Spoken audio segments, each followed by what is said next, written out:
Well, it's called Bioblitz, and it's happening in our area, and it's a collaboration, a partnership between Bluffton University and the University of Findlay. And to explain it all and tell us what they're doing, we got Dr. Jacob Buchanan. He's Assistant Professor of Environmental Science at Bluffton University, and thanks for coming. Thanks for having me. Okay, so this is tomorrow, and you want people to meet up, and we're going to look at some nature areas, preserves in three different places. What are we looking for? What do you want us to do, and why did you guys organize this event?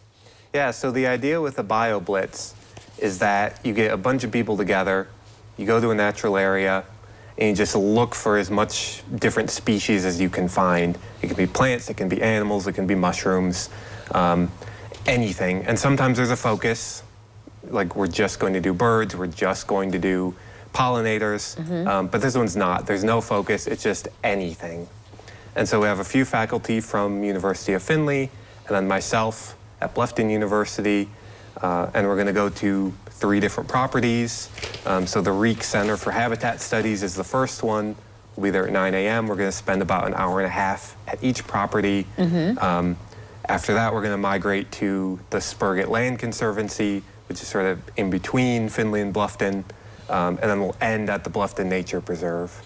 And so we'll be looking for as many different species as we can find at each one of those locations in about an hour and a half at each one. All right. So what if I've never, gone to something like this and I'm not even sure what I'm looking for? What do I need to bring with me, or how can I even help you out?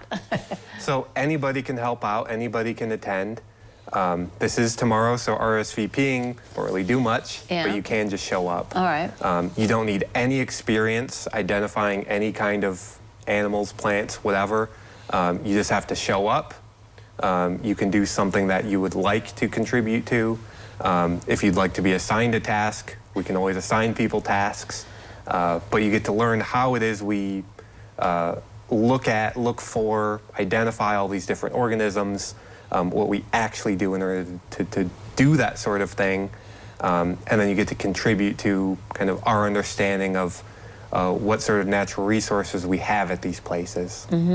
So these different areas, are they different, like grasslands where you see different flowers at each area, or are they all kind of similar, and so you kind of see some of the same kind of thing?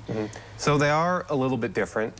2 of the properties are along a small creek or a river, and so there's a lot of floodplain area. There's a lot of forested area in all 3 locations. There are some wetlands, especially at the Spurgett property. We have some wetlands, we have some grasslands, some prairie. And so we have a bit of different ecosystems at each location, but enough difference between them that it still feels like you're going somewhere else every time you go to a new place. I noticed you brought some books with you, so I mean, are there resources like this? I mean, that looks like a birding book, and oh, caterpillars. Oh, you can find caterpillars over out, huh?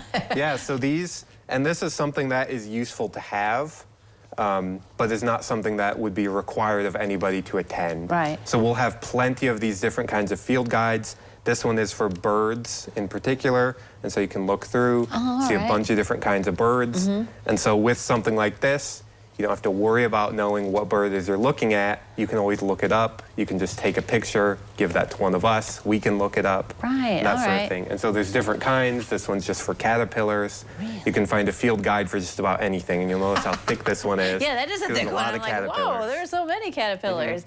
Well, and we talk about, pollinator plants and invasive species. I mean, people can identify some of that with that. I assume the goal is to help you guys out and make sure that these properties are well kept and helping in the area, right? Yeah, and Bioblitz that's a very useful thing about it, is you get not only a broad look at what sort of biodiversity you have at these locations, but you also get people involved in order to help you do that. You also get to see invasive species, what's there, what needs work, what doesn't need work, what's in pretty good shape. You get that kind of broad assessment with even just a quick one-day event like this. Wow. And then you also get to build community, get people involved. Sure, yeah. It's a great experience. It sounds like a good one. All right, so this is all happening tomorrow. Put on your comfy clothes and go out and help these guys out. Thank you very much for coming today. Good to see you. Thank you for having me. All right, don't go away. We'll take a look at the weather forecast next.